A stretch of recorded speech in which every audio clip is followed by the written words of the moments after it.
ഇതാണ്ടോ ഉള്ളിലോട്ട് പോണ്.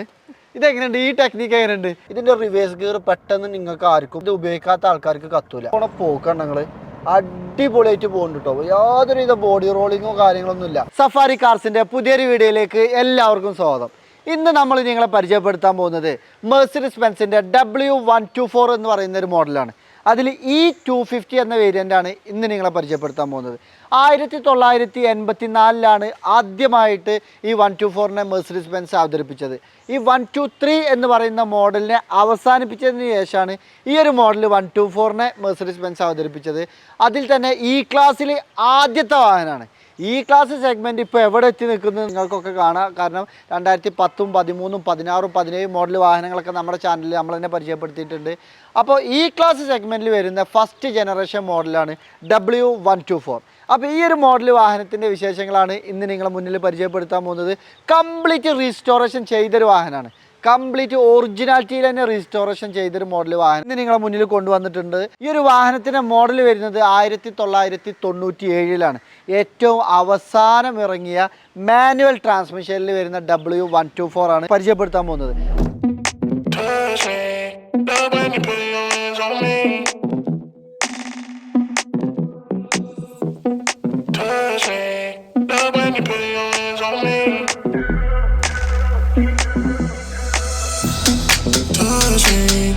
When you put your hands on me, trust me, watch me, if you work your time, touch me.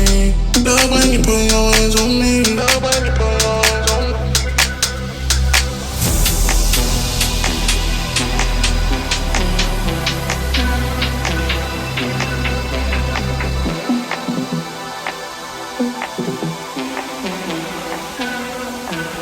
അതിൽ തന്നെ എല്ലാ ഫീച്ചേഴ്സും ഇതിൻ്റെ കംപ്ലീറ്റ് ഫീച്ചേഴ്സും വർക്കിംഗ് ആണ്. ഇതാണ് ഇവിടുന്ന് ഒരു സംഭവം വരുന്നത്. ഇതാണ്ടോ ഇതേനുണ്ട്. എനിക്ക് ഏറ്റവും ഇഷ്ടപ്പെട്ടൊരു സംഭവമാണ് ഈ ഒരു വാഹനത്തിൻ്റെ. കാരണം ഈ വാഹനം ഓഫാക്കുമ്പോൾ ഇത് താനെ ഉള്ളിലോട്ട് പോയി ഉള്ളിലോട്ട് പോകണം കാണിച്ചാൽ കേട്ടോ. ഇതാണ്ടോ ഉള്ളിലോട്ട് പോണ്. ഇതെങ്ങനെയുണ്ട്? ഈ ടെക്നിക്ക് എങ്ങനെയുണ്ട്? ഇപ്പോൾ നിങ്ങൾ കരുതുന്നുണ്ടാവും ഞാൻ ഇവിടെ മുട്ടിയിട്ടാണ് ഇത് വന്നതും പോയതും. പക്ഷേ അതല്ല, ഉള്ളിലാണ് ഒരാളെ എത്തിയിട്ടുണ്ട്. നമ്മളിവിടെ മുട്ടുമ്പോൾ ചാവി ഓണാക്കും, നമ്മൾ വീണ്ടും മുട്ടുമ്പോൾ ചാവി ഓഫാക്കും. ഇത് സംഭവം അടിപൊളി സംഭവമാട്ടോ. കാരണം നമ്മളൊരു യുണീക്ക് സ്റ്റൈലിലൊരു ക്ലാസിക് കാർ ഉപയോഗിക്കുന്ന ആളുകൾക്കൊക്കെ ഇഷ്ടപ്പെടുന്ന ഒരു ഫീച്ചർ തന്നെയാണിത്. അതായത് ഈ ഒരു ഏരിയയിൽ നമ്മൾ വാഹനം ഓണാക്കുമ്പോൾ പൊന്തി വരും, ഓഫാക്കുമ്പോൾ താഴ്ന്നു പോകും. അതായത് ഇത്തരം വാഹനങ്ങൾ ഇഷ്ടപ്പെടുന്ന ആളുകൾ ഇത്തരം ഫീച്ചേഴ്സൊക്കെയാണ് അവർക്ക് ഇഷ്ടപ്പെട്ട സംഭവങ്ങളും. അതുകൊണ്ട് തന്നെ ഇൻറ്റീരിയർ ഭാഗം കൊണ്ടൊക്കെ പ്രത്യേകം നിങ്ങളെ കാണിക്കാണ്ട്. ഇനി ഈ ഒരു വാഹനത്തിൻ്റെ ബോഡി ഭാഗം കൊണ്ട് നിങ്ങളെ പരിചയപ്പെടുത്തുമ്പോൾ ഇതിൻ്റെ ഫ്രണ്ട് ലുക്ക് കൊണ്ട് തന്നെ ഫസ്റ്റ് നമുക്ക് പറഞ്ഞു തുടങ്ങാം. ഇതാണ് നിങ്ങൾ മെഴ്സിഡീസ് ബെൻസിൻ്റെ ലോഗോ തന്നെ ഫ്രണ്ടിൽ നല്ല ആട്യത്തോടു കൂടി നമുക്ക് കാണാൻ പറ്റും. ഇത് നമുക്കിങ്ങനെ ഫോൾഡ് ചെയ്യാനും എങ്ങനെ രീതിയിൽ അഡ്ജസ്റ്റ് ചെയ്യാൻ പറ്റുന്ന രീതിയിൽ തന്നെ കേട്ടോ ഈ ലോഗോ വന്നിട്ടുള്ളത്. കമ്പനി തന്നെ അങ്ങനെയാണ് വരുന്നത്. പിന്നെ ഇതിൻ്റെ പ്രൗഢി നിലനിർത്തിക്കൊണ്ട് തന്നെ ഇതൊരു പഴയ മോഡൽ ബെൻസിൻ്റെ 124 ആണെങ്കിലും ഇതിൻ്റെ മുന്നേ വന്ന 123 ആണെങ്കിലും അതിൻ്റെ ഒക്കെ ഹൈലൈറ്റ് വരുന്നത് ഇതിൻ്റെ ഗ്രില്ലാണ്. ഇതാണ് നിങ്ങൾ ഈ ഒരു ക്രോം ഫിനിഷിങ്ങിൽ വരുന്ന ഈ ഒരു ഗ്രില്ല് ഇതിൻ്റെ സെൻറ്ററിൽ ഇങ്ങനെ കട്ട് ചെയ്തിട്ട് 3 ലൈനിങ്ങോട് കൂടെ വന്നിട്ടുള്ളൊരു കിഡിലം യൂണീക്ക് സ്റ്റൈലിലുള്ളൊരു ഗ്രില്ല് തന്നെ നമുക്കിവിടെ കാണാൻ പറ്റും. പിന്നെ വലിയൊരു ഹെഡ് ലാമ്പിൻ്റെ പോർഷനാണ് വന്നിട്ടുള്ളത്. അതായത് ഇവിടെ നമുക്ക് ഇൻഡിക്കേറ്ററിൻ്റെ ഭാഗം കാണാം, അതേപോലെ ഹെഡ് ലാമ്പിൻ്റെ പോർഷൻ വന്നിട്ടുണ്ട്. ഇത് LED കാര്യങ്ങളൊന്നും അല്ല, അലോജൻ ബൾബുകൾ തന്നെയാണ് ഇതിലൊക്കെ വരുന്നത്. ആ പഴയ സ്റ്റൈലിൽ തന്നെ നമുക്ക് കാണാൻ പറ്റും. പിന്നെ ഈ ഒരു വാഹനം ഈ മുന്നത്തെ ബമ്പർ മുതൽ ബാക്കത്തെ ബമ്പർ വരെ കംപ്ലീറ്റ് സാധനങ്ങളും റീസ്റ്റോറേഷൻ ചെയ്തതാണ്. അതുകൊണ്ട് തന്നെ ഈ ഒരു വാഹനം പുതിയൊരു വാഹനം വന്ന അതേ ഒരു ഫീലിനും ലുക്കിലും തന്നെ നമുക്ക് കാണാനും കഴിയുന്നുണ്ട്. ഇതിൻ്റെ ക്യാരക്ടർ ലൈനുകളാണെങ്കിലും ബോഡി ലൈനുകളാണെങ്കിലും ബോണറ്റിൽ വന്ന ലൈനുകളാണെങ്കിലും ഈ ഒരു പെയിൻറ്റ് ക്വാളിറ്റി ആണെങ്കിലും എല്ലാ ഭാഗം കൊണ്ടും നല്ല കിഡിലെ ലുക്കിൽ തന്നെ നമുക്ക് ഈ ഒരു വാഹനം കാണാൻ കഴിയുന്നുണ്ട്. പിന്നെ ഈ ഒരു വാഹനത്തിൻ്റെ ഏറ്റവും ലുക്ക് തരുന്നൊരു ഭാഗം കൂടിയാണ് കേട്ടോ ഫ്രണ്ട് ഭാഗമാണെങ്കിലും. ഇതൊരു ബോക്സ് ടൈപ്പ് ലുക്കിലാണ്. ഇപ്പോൾ നമ്മളൊക്കെ ചെറുപ്പത്തിൽ ഇങ്ങനെ വരച്ചിനില്ല, അതേ കാറാണ് ഈ കാണുന്നത്. അതായത് ഇങ്ങനെ വരയിടുക, നേരെ ഇങ്ങനെ ഇടുക. അതായത് ഒരു കാറ് വരക്കാൻ എല്ലാവർക്കും സിമ്പിളാണല്ലോ. ആ ഒരു ലുക്കിൽ തന്നെ നമുക്ക് കാണാൻ പറ്റും. പിന്നെ ഇതിൻ്റെ ഒരു ഭാഗം എടുത്ത് കാണിക്കേണ്ടത് ഇതിൻ്റെ സൈഡ് പ്രൊഫൈൽ കൊണ്ടാണ്. ഇതിൻ്റെ സൈഡ് മിറർ കണ്ടോ നിങ്ങൾ? ഇതൊരു യുണീക്ക് സംഭവമാണ്. ഇത് മറ്റു വാഹനങ്ങളിലൊന്നും നമ്മൾ കാണാറില്ല. ഈ ഒരു മോഡൽ വാഹനത്തിന് ശേഷം വന്നതാണ് W210. അതിലൊക്കെ ഒരുപാട് വ്യത്യാസങ്ങളുണ്ട്. റൗണ്ട് ഷേപ്പൊക്കെ ഹെഡ്ലൈറ്റ് മാറി സൈഡ് മിറർ കൊണ്ടും ബോഡി ഷേപ്പ് കൊണ്ടൊക്കെ ചെറിയ രീതിയിലുള്ള വ്യത്യാസങ്ങൾ വന്നിട്ടാണ് W210 ഈ ഒരു 1997 ശേഷം 210 എന്ന് പറയുന്ന മോഡലാണ് വന്നിട്ടുള്ളത്. അതും നമ്മുടെ ചാനലിൽ നമ്മൾ പരിചയപ്പെടുത്തിയിട്ടുണ്ട്. പിന്നെ അതേപോലെ ഇതാണോ മിച്ചിലിൻ്റെ 4 ടയർ, അടിപൊളി ടയറുണ്ട്, ഏകദേശം 70% ടയറുണ്ട്. പിന്നെ ടയർ സൈസ് വന്നിട്ടുള്ളത് 15 സൈസ് ടയറാട്ടോ. ഈ ഒരു വീലും ടയറുമാണ് ഈ ഒരു വാഹനത്തിൽ വന്നിട്ടുള്ളത്. പിന്നെ ഇതിൻ്റെ പുറകുവശം കൊണ്ട് നിങ്ങളെ കാണിക്കാം. അതിന് മുന്നേ ഇതിൻ്റെ ക്യാരക്ടർ ലൈനുകൾ കണ്ടോ, ഈ ഒരു ബോഡിയിലൊക്കെ വന്ന ക്യാരക്ടർ ലൈനുകളൊക്കെ കിഡിലെ ലുക്കിൽ തന്നെ നമുക്ക് കാണാൻ കഴിയുന്നുണ്ട്. അതേപോലെ ഈ ഡോർ ക്യാച്ചിൽ ഒരു ക്രോം ഫിനിഷിങ് കൊടുത്തിട്ടുണ്ട്. അതേപോലെ ഈ ഗ്ലാസ് ഫ്രെയിമിൻ്റെ ഈ ഒരു സെഗ്മെൻറ്റിലൊക്കെ നമുക്ക് ആ ക്രോം ഫിനിഷിംഗ് ഒക്കെ നമുക്ക് കാണാൻ പറ്റും. പിന്നെ ഈ ഏരിയയിൽ ഈ സൈഡിൽ വരുന്നതാണ്, അത് നിങ്ങളെ കാണിച്ചു. പിന്നെ ഇതിൻ്റെ പുറകുവശം കൊണ്ട് നമ്മൾ നോക്കുമ്പോൾ ഒരു ചതുരക്കട്ട എന്ന് പറഞ്ഞ പോലെ തന്നെ നമുക്ക് അതേപോലെ തന്നെ വരുന്നത്, നേരെ വന്നിട്ട് ഇങ്ങനെ ഷേപ്പൊന്നും വന്നിട്ടില്ല, നേരെ വന്ന് കറക്റ്റ് താഴോട്ട് വന്നിട്ടുള്ളതാണ് ഇതിൻ്റെ ഷേപ്പ് കാണാൻ കഴിയുന്നത്. അതേപോലെ ഈ 250 എന്നുള്ളൊരു ബാഡ്ജിങ് നമുക്കിവിടെ കാണാൻ പറ്റും. മെഴ്സിഡീസ് ബെൻസിൻ്റെ ഒരു വലിയൊരു ലോഗോ തന്നെ നമുക്കിവിടെ കാണാൻ പറ്റും. പിന്നെ ക്രോം ഫിനിഷിങ്ങിലുള്ളൊരു ലൈന് കാര്യങ്ങളൊക്കെ ഇവിടെ കൊടുത്തിട്ടുണ്ട്. ബൂട്ട് ഓപ്പൺ ചെയ്യാൻ വേണ്ടിയിട്ട് ലോക്കാണ് വന്നിട്ടുള്ളത്, അതൊക്കെ നമുക്കിവിടെ കാണാൻ പറ്റും. പിന്നെ ഈ ബമ്പർ ആണെങ്കിലും അന്നത്തെ അതേ സ്റ്റൈലിൽ തന്നെ ഈ ഒരു ക്രോം ഫിനിഷിങ്ങോട് കൂടിയുള്ളൊരു ലൈനിങ് ഇവിടെ കൊടുത്തിട്ടുണ്ട്. ബമ്പറിലാണെങ്കിൽ ഈ കട്ടിങ് കാര്യങ്ങളൊക്കെ വന്നിട്ട് ഒരു കിഡിലെ ലുക്കിൽ. പിന്നെ ടൈൽ ലാമ്പ് ആണെങ്കിലും കണ്ടങ്ങൾ അതേ സ്റ്റൈലിൽ തന്നെ ആ എഡ്ജോട് കൂടിയില്ല പഴയ ടൈൽ ലാമ്പ് കാര്യങ്ങൾ തന്നെ നമുക്ക് ഈ ഒരു വാഹനത്തിലും നമുക്ക് കാണാൻ പറ്റുന്നുണ്ട്. അപ്പോൾ ഇതൊക്കെയാണ് ഇതിൻ്റെ പുറം വശം കൊണ്ട് കൂടുതലായിട്ട് നിങ്ങളെ കാണിക്കാനുള്ളത്. ഇനി ഇതിൻ്റെ എൻജിൻ റൂം നിങ്ങളെ കാണിക്കാം. ബോണറ്റ് ഓപ്പൺ ചെയ്യുമ്പോൾ ഇത് കണ്ടോ, ഇവിടേക്ക് ഒരു ലിവർ വരുന്നുണ്ട്. അത് ഇങ്ങോട്ട് വലിച്ചതിന് ശേഷം നമ്മൾ ബോണറ്റ് പൊക്കി വിട്ടാൽ മതി, അത് അവിടെ പോയി നിന്നോളും. അപ്പോൾ ഇതൊക്കെ കറക്റ്റ് വർക്കിംഗ് ആട്ടോ, അത് കറക്റ്റ് റീസ്റ്റോറേഷൻ ചെയ്തുകൊണ്ടാണ്. ഇതിൻ്റെ എൻജിൻ റൂമിൻ്റെ വൃത്തി നിങ്ങൾ കാണണം. ഡീസൽ എഞ്ചിൻ വരുന്ന വാഹനമാണ്, ഇത്രയും പഴക്കം ചെന്ന വാഹനമാണ്. ഇപ്പോഴും നല്ല നീറ്റ് ആൻഡ് ക്വാളിറ്റിയിൽ തന്നെ നമുക്ക് ഇതിൻ്റെ എൻജിൻ റൂം കാര്യങ്ങളൊക്കെ കാണാൻ കഴിയുന്നുണ്ട്. ഓയിൽ ലീക്ക് അതേപോലത്തെ ഡാമേജുകൾ കാര്യങ്ങളൊന്നും നമുക്ക് എൻജിൻ റൂമിലോ കാര്യങ്ങളൊന്നും കാണാനില്ല. റെസ്റ്റോ കാര്യങ്ങളൊന്നും നമുക്ക് ഇതിൻ്റെ എൻജിൻ റൂമിൽ കാണാനില്ല. നല്ല രീതിയിൽ റീസ്റ്റോറേഷൻ ചെയ്ത് മെയിൻറ്റെയിൻ ചെയ്തുകൊണ്ടാണ് ഈ വാഹനം ഇപ്പോഴും ഇതേ രീതിയിൽ നമുക്ക് കാണാൻ കഴിയുന്നത്. പിന്നെ ഡീസൽ എഞ്ചിന് മാനുവൽ ട്രാൻസ്മിഷൻ ആയതുകൊണ്ട് തന്നെ ഏകദേശം 12-13 കിലോമീറ്ററോളം നമുക്ക് മൈലേജ് എന്തായാലും ലഭിക്കുന്ന ഒരു എഞ്ചിൻ തന്നെയാണ് ഈ ഒരു എഞ്ചിൻ. ഇതാണ് മെഴ്സിഡീസ് ബെൻസിൻ്റെ ആ ലോഗോ കാര്യങ്ങളൊക്കെ ഇവിടെ കൊടുത്തിട്ടുണ്ട്, എഞ്ചിൻ്റെ ഇവിടെ ആയിട്ട് കൊടുത്തിട്ടുണ്ട്. പിന്നെ ബാറ്ററീൻ്റെ ഭാഗം കണ്ടോ, ദാമറോണ്ട് അത്യാവശ്യം പുതിയൊരു ബാറ്ററി തന്നെ ഈ ഒരു വാഹനത്തിൽ ഘടിപ്പിച്ചിട്ടുണ്ട്. അപ്പോൾ ഇത്തരം ഭാഗങ്ങളാണ്. ഇതുണ്ടോ ABS യൂണിറ്റ് ഉണ്ടോ, അന്നത്തെ 1997 തന്നെ Mercedes Benz ABS, air bag, അത്തരം സേഫ്റ്റി ഫീച്ചേഴ്സ് കാര്യങ്ങളൊക്കെ കൊടുത്തിട്ടുണ്ട്. അതിൻ്റെ അടയാളങ്ങളും നമ്പറും മെഴ്സിഡീസ് ബെൻസിൻ്റെ ലോഗോ കാര്യങ്ങളൊക്കെ ഇതിന്മേൽ തന്നെ കൊടുത്തിട്ടുണ്ട്. പിന്നെ ഇതിൻ്റെ കൂടുതലായിട്ട് കാണിക്കാമല്ലോ ഇതിൻ്റെ ഇൻറ്റീരിയർ ഭാഗം കൊണ്ടാണ്. ആ ഭാഗം കൊണ്ട് നിങ്ങളെ കാണിക്കുക, ഇതിൻ്റെ ഡ്രൈവിംഗ് കംഫർട്ടും കാര്യങ്ങളൊക്കെ നിങ്ങളെ കാണിക്കുക, ഇതിൻ്റെ പ്രൈസ് ഇതിൽ ഉൾപ്പെടുത്താം. ഏകദേശം ഈ ഒരു വാഹനം റീസ്റ്റോറേഷൻ ചെയ്യാൻ വേണ്ടിയിട്ട് ഇതിൻ്റെ മുന്നത്തെ കസ്റ്റമർ 9 ലക്ഷം രൂപയോളം ഇതിൽ ഇൻവെസ്റ്റ് ചെയ്തിട്ടുണ്ട് എന്നാണ് നമ്മളോട് പറഞ്ഞത്. അതിൻ്റെ ഡീറ്റെയിൽസൊക്കെ അദ്ദേഹം നമുക്ക് തന്നിട്ടുണ്ട്. ഇതിൻ്റെ വർക്ക് എടുക്കുന്ന ഫോട്ടോസ് ഡീറ്റെയിൽസ് കാര്യങ്ങളൊക്കെ തന്നിട്ടുണ്ട്.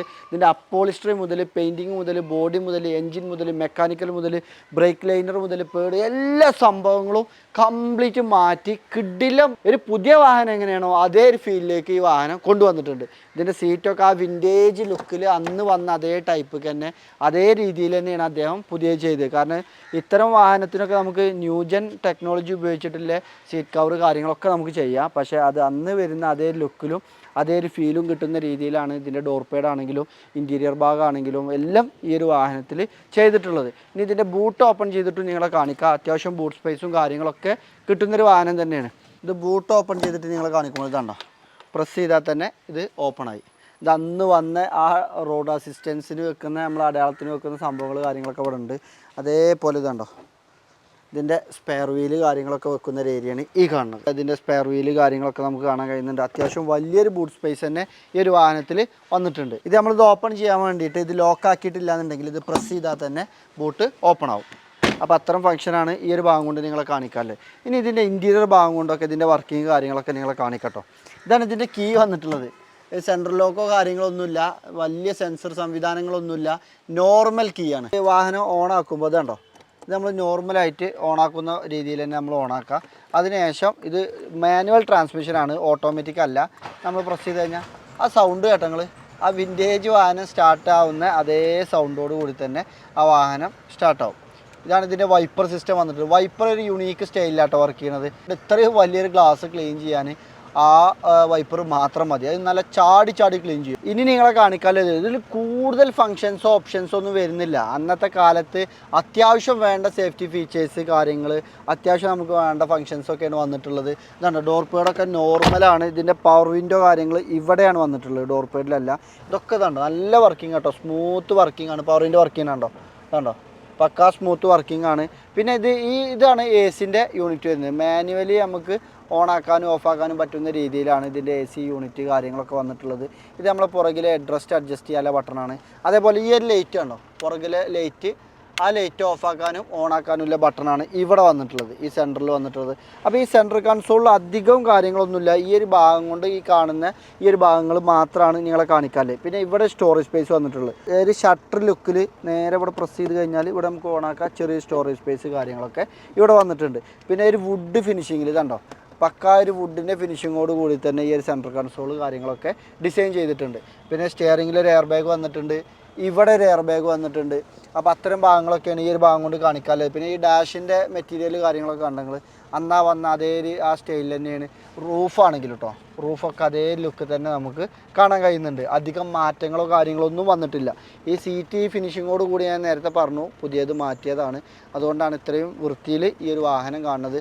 ഫ്ലോർ ആണെങ്കിലും എല്ലാ ഭാഗവും കേട്ടോ നല്ല ക്ലീൻ ആൻഡ് നീറ്റിലാണ് ഈ വാഹനം കാണുന്നത്. എടുത്ത് പറയേണ്ടത് എന്താ വെച്ചാൽ ഈ 97 മോഡൽ ഈ ക്ലാസിക് അല്ലെങ്കിൽ വിൻറ്റേജ് കാറുകളൊക്കെ ഇത്തരം ഫിനിഷിങ്ങോട് കൂടി നമ്മൾ കാണുമ്പോഴാണ് ഇതിനോടുള്ള സ്നേഹം എത്ര ഉണ്ട്, അല്ലെങ്കിൽ ഇതെങ്ങനെയാണ് കൊണ്ടു നടക്കുന്നതെന്നൊക്കെ ആ ഫീല് നമുക്ക് കിട്ടുള്ളൂ. അല്ലെങ്കിൽ പഴയൊരു വാഹനം തുരുമ്പെടുത്ത് അതേ ലുക്കിൽ കൊണ്ടു നടക്കുന്നതിൽ വലിയ അർത്ഥമല്ല. പക്ഷേ ഇതേപോലെ ഈ ഒരു വാഹനത്തിന് ഇഷ്ടപ്പെട്ട് ഇത്തരം മാറ്റങ്ങളൊക്കെ വരുത്തി കൊണ്ടു നടക്കുമ്പോൾ അതിൻ്റേതായ ഫീലും ആ ലുക്കും അതിൻ്റെ ആട്യത്വം കാര്യങ്ങളൊക്കെ കിട്ടും. പിന്നെ ഇവിടെ കണ്ടോ ഇതിൻ്റെ സിഗ്നൽ കാര്യങ്ങളൊക്കെ കൊടുത്തിട്ടുണ്ട്, നമ്മുടെ സീറ്റ് ബെൽറ്റിൻ്റെ കാര്യങ്ങൾ സിഗ്നലൊക്കെ കൊടുത്തിട്ടുണ്ട്. അപ്പോൾ അതിന് മുന്നേ ഈ വാഹനത്തിൻ്റെ പുറകിൽ യാത്ര ചെയ്യുന്ന ആൾക്ക് എങ്ങനെ ഉണ്ടാവും എന്ന് നമുക്ക് നോക്കാം കേട്ടോ. അത്യാവശ്യം ഈ ക്ലാസ് യാത്രാ കംഫേർട്ടുള്ള വാഹനമാണ് അന്നും ഇന്നും എന്നും. അപ്പോൾ അതുകൊണ്ട് തന്നെ ഇതുകൊണ്ട് പറയുകയാണെന്നുണ്ടെങ്കിലേ ഇപ്പോൾ ഇതിൽ നമ്മൾ പുറകിലിരുന്ന് യാത്ര ചെയ്തതിന്, പക്ഷേ പുതിയ മോഡൽ ഈ ക്ലാസ്സിനെക്കാട്ടിലും ഒന്നും പാടെ സുഖം ചിലപ്പോൾ ഈ ഒരു വാഹനത്തിലേക്കാണ്. നമ്മൾ അംബാസഡറൊക്കെ അല്ലേ, പഴയ അംബാസഡർ, അതിൻ്റെയൊക്കെ ഒരു ഫീൽ കിട്ടുന്നുണ്ട്. ഇവിടെ ആൻഡ്രസ്റ്റ് കാര്യങ്ങളൊക്കെ കൊടുത്തിട്ടുണ്ട്. പക്ഷേ ഇതിന് വേറെ പ്രത്യേകതമാണുണ്ട്, ബോഡി റോള് വളരെ കമ്മിയാണ്. അത്യാവശ്യം നല്ല വെയിറ്റ് ഉണ്ടായതുകൊണ്ട് തന്നെ നമ്മൾ ഓടിച്ച് ലോങ് ഡ്രൈവിൽ പോകുമ്പോൾ പുറകിലിരിക്കുന്ന ആളൊന്നും ഒരിക്കലും ആ ബോഡി റോളിങ്ങോ അല്ലെങ്കിൽ കട്ടറിൽ ചാടുമ്പോഴൊന്നും അധികം ഫീൽ ഉണ്ടാവില്ല. പിന്നെ ഈ സീറ്റാണോ നല്ല കുഷനോട് കൂടിയില്ലേ ഇങ്ങോട്ട് കുഴിഞ്ഞിരിക്കുന്ന രീതിയിലാണ്. അതുകൊണ്ട് തന്നെ ഇരിക്കുന്ന ആൾക്ക് അടിപൊളി യാത്ര തന്നെ ഈ ഒരു വാഹനം തരും. പുതിയ ഈ ക്ലാസ്സിനെക്കാട്ടിലും ഒന്നും കൂടെ നമുക്ക് യാത്രാ കംഫർട്ട് കിട്ടുന്ന രീതിയിൽ തന്നെ ഈ ഒരു ഭാഗം കൊണ്ട് നിങ്ങളെ കാണിക്കാണ്ട്. പിന്നെ ഇവിടെ കണ്ടോ നിങ്ങൾ ഈ ഡോർ പേഡിൽ പവർ വിൻഡോൻ്റെ ബട്ടൺ കാര്യങ്ങളൊക്കെ കൊടുത്തിട്ടുണ്ട്. അതേപോലെ ഇവിടെ ഒരു ആസ്ട്രേ കൊടുത്തിട്ടുണ്ട്, ഡോർ പേഡിൽ തന്നെ ഒരു ആസ്ട്രേ കാര്യങ്ങളൊക്കെ കൊടുത്തിട്ടുണ്ട്. അത്തരം ഭാഗങ്ങളാണ് നമുക്ക് ഈ ഒരു ഭാഗം കൊണ്ട് നിങ്ങളെ കാണിക്കാൽ. അത്യാവശ്യം ലെഗ് സ്പേസും ഉണ്ട് കേട്ടോ, ഹെഡ് റൂമും കാര്യങ്ങളൊക്കെ അത്യാവശ്യം ഉണ്ട്. ഒരു ഈ ക്ലാസ് സെഡാൻ കാറാണ്, 1997 വന്ന വണ്ടിയാണ്. ആ കണ്ണുകൊണ്ട് നോക്കിയിട്ടാണ് ഞാൻ ഇത്രയും യാത്രാ കംഫർട്ടും കാര്യങ്ങളൊക്കെ ഉണ്ട് എന്ന് പറഞ്ഞത്. ഇനി നമുക്ക് വാഹനം ഓടിച്ചിട്ട് എങ്ങനെ ഉണ്ട് നോക്കാം. അപ്പോൾ നമ്മൾ ഈ ഒരു വാഹനം ഓടിക്കാൻ പോവാണ്. അപ്പോൾ അതിന് മുന്നേ ഇതിൻ്റെ പ്രത്യേകതമാടെ കാണിക്കട്ടോ. അപ്പോൾ നമ്മൾ വാഹനം ഓണാക്കിയതിന് ശേഷം നമ്മൾ ഇത് സ്റ്റാർട്ട് ചെയ്ത് ജസ്റ്റ് ഒന്ന് ഓഫാക്കൂലേ, ഓഫാക്കിയതിന് ശേഷം വീണ്ടും നമ്മൾ സ്റ്റാർട്ടാക്കിയാൽ സ്റ്റാർട്ടാവില്ല. ഇതാണ്ടോ കീ സ്റ്റാർട്ടാവില്ല. ഇതൊരട്ടപ്പോൾ നമ്മളൊരാൾ പെട്ടു, ഓന് കുറേ സ്റ്റാർട്ടാക്കാൻ നോക്കിയിട്ട് നടന്നിട്ടില്ല. അപ്പോൾ നിങ്ങൾക്കും പാടെ ആ ഇൻഫർമേഷൻ പാസ് ചെയ്യാമെന്ന് കരുതി വീണ്ടും നമ്മൾ ഈ വാഹനം ഓഫാക്കി മൊത്തമായിട്ട് ഓഫാക്കി വീണ്ടും നമ്മൾ കീ ഇട്ടാലേ ഈ വാഹനം നമുക്ക് രണ്ടാമത് സ്റ്റാർട്ട് ചെയ്യാൻ പറ്റുള്ളൂ. ഇത് വേറെയും വാഹനത്തിലൊക്കെ ഇതേ ഫങ്ഷൻസ് വരുന്നുണ്ട്. അപ്പോൾ ഒറ്റയടിക്ക് നിങ്ങൾ ഇങ്ങനത്തെ വാഹനം ഓടിക്കുമ്പോൾ സ്റ്റാർട്ട് ചെയ്യുന്നില്ല എന്ന് പറഞ്ഞ് പേടിക്കരുത്. ഒന്നും പാടെ ചാവി ഓഫാക്കി ഓണാക്കിയാൽ വീണ്ടും സ്റ്റാർട്ടാവും. അപ്പോൾ ഇത് പവർ വിൻഡോ നമുക്ക് ഇതാണ് പവർ വിൻഡോ കാര്യങ്ങളൊക്കെ വരുന്നത്. പിന്നെ സീറ്റ് ബെൽറ്റൊക്കെ വരുന്നുണ്ട്, എല്ലാ ഭാഗവും ക്ലിയറിൽ ഇത് വർക്കിംഗ് ആണ്. സീറ്റ് ബെൽറ്റ് കാര്യങ്ങളൊക്കെ ഇട്ടിട്ട് നമുക്കിത് ഡ്രൈവ് ചെയ്യാം. പിന്നെ ഇത് മാനുവൽ ട്രാൻസ്മിഷൻ ആണെന്ന് പറഞ്ഞിരുന്നു. പിന്നെ ഇതിൻ്റെ ഒരു പ്രത്യേകതമാടെ കാണിക്കാം.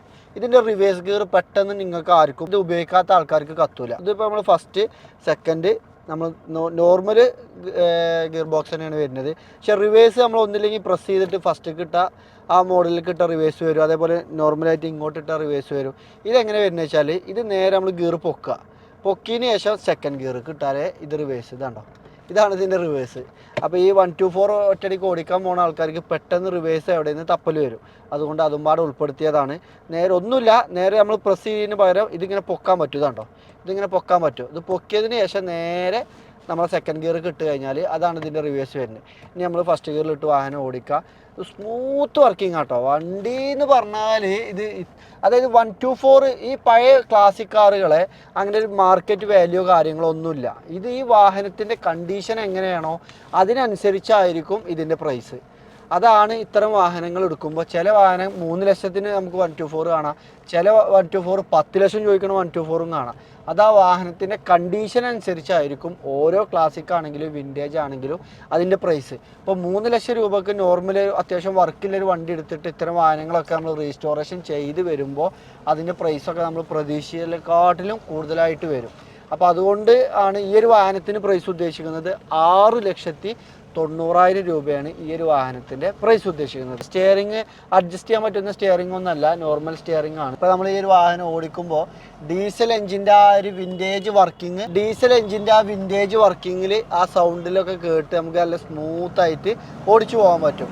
പിന്നെ പവർ എന്ന് പറഞ്ഞാൽ ഇപ്പോഴത്തെ വാഹനങ്ങളെ പോലെ നമ്മൾ എടുത്ത് ചാടി കുതിച്ചു പോകുന്നില്ല. പക്ഷെ വണ്ടി കയറി റോട്ടിൽ ഓടിക്കഴിഞ്ഞാൽ നല്ല സ്മൂത്തായിട്ട് അടിപൊളിയായിട്ട് ഓടിപ്പോകും. അതായത് ബാക്കിലിരിക്കുന്ന ആൾക്കും യാത്രാ കംഫർട്ട് എന്ന് പറഞ്ഞാൽ അപാര യാത്രാ കംഫർട്ടായിരിക്കും. നല്ല സ്മൂത്ത് വർക്കിംഗ് ആട്ടോ. ഓടിക്കാനൊക്കെ ഗിയർ ട്രാൻസ്മിഷനൊന്നും യാതൊരു ലാഗിങ്ങോ ബുദ്ധിമുട്ടോ കാര്യങ്ങളൊന്നുമില്ല. പിന്നെ ഇതിൻ്റെ പ്രത്യേകത എന്ന് പറഞ്ഞാൽ റോട്ടിലൂടെ ഇങ്ങനെ ഓടിച്ചു പോകുമ്പോഴേ ഏതൊരാളും ചെറിയവരാണെങ്കിലും വലിയവരാണെങ്കിലും വണ്ടി ഇഷ്ടപ്പെടുന്ന ആളുകളൊക്കെ ഒന്ന് ജസ്റ്റ് ഒന്ന് നോക്കും. അതാണ് 124ൻ്റെ ഒക്കെ പ്രത്യേകത. ഇത്തരം ക്ലാസിക് കാറുകളൊക്കെ ഉപയോഗിക്കുന്ന ആളുകൾക്ക് കിട്ടുന്ന ഒരു സന്തോഷവും ഒരു ഫീലൊക്കെ അത് തന്നെയാണ്. ഇനി നമ്മളിപ്പോൾ ഒരു ഒഴിഞ്ഞ റോഡാണ്, ഇപ്പോൾ സെക്കൻഡ് ഗിയറിലാണുള്ളത്. നേരെ നമ്മൾ തേർഡ് ഗിയർക്ക് മാറി. അത്യാവശ്യം വലിയ കാര്യങ്ങളൊക്കെ ഉണ്ട്. നമുക്കൊരു ഓടിക്കുമ്പോൾ മടുക്കൂല, വലിയില്ല, അങ്ങനത്തെ പ്രശ്നങ്ങളൊന്നും നമുക്ക് തോന്നൂല. പിന്നെ നമ്മൾ ഓടിക്കുമ്പോൾ കണ്ടോ ബോണറ്റിൽ ആ മെഴ്സിഡീസ് ബെൻസിൻ്റെ ആട്യത്തോട് കൂടിയുള്ള ലോഗോ ഒക്കെ കണ്ടിട്ടാണ് നമ്മൾ ഡ്രൈവിംഗ് സീറ്റിൽ ഇരിക്കുക. അതുകൊണ്ട് തന്നെ ഓടിക്കുമ്പോൾ എല്ലാവരും സന്തോഷം നല്ല അത് പറഞ്ഞറിയിക്കാൻ പറ്റാത്തതാണ്. ഇപ്പം 4ാം ഗിയർക്ക് മാറി വണ്ടി പോണ പോക്കണ്ട നിങ്ങൾ അടിപൊളിയായിട്ട് പോകുന്നുണ്ട് കേട്ടോ. യാതൊരുവിധ ബോഡി റോളിങ്ങോ കാര്യങ്ങളൊന്നും ഇല്ല. ഇപ്പം ഞാൻ പ്രത്യേകം എടുത്ത് പറയാം, നമ്മളെ പുതിയ ഈ ക്ലാസ്സിൻ്റെക്കാട്ടിലും യാത്രക്കും അതേപോലെ ഈ ഒരു പതിഞ്ഞു പോകുന്നുണ്ട്. അത്യാവശ്യം വെയിറ്റ് ഉണ്ടായതുകൊണ്ട് തന്നെ പതിഞ്ഞു പോകുന്നുണ്ട്. പിന്നെ ആ ഒരു കുതിപ്പും കാര്യങ്ങളും ഇല്ലാത്തതുകൊണ്ട് തന്നെ യാത്രക്ക് നല്ല അടിപൊളി കംഫർട്ടായിരിക്കും.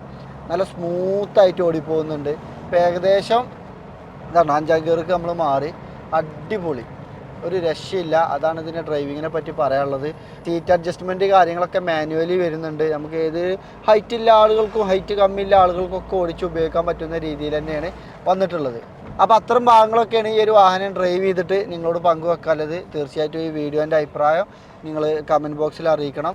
ഇത് മീറ്ററിൽ കാണുന്ന 31,167 കിലോമീറ്ററാണ്. ഇത് ജെന്യൂൻ ആണോ അല്ലേന്ന് നമുക്കറിയില്ല.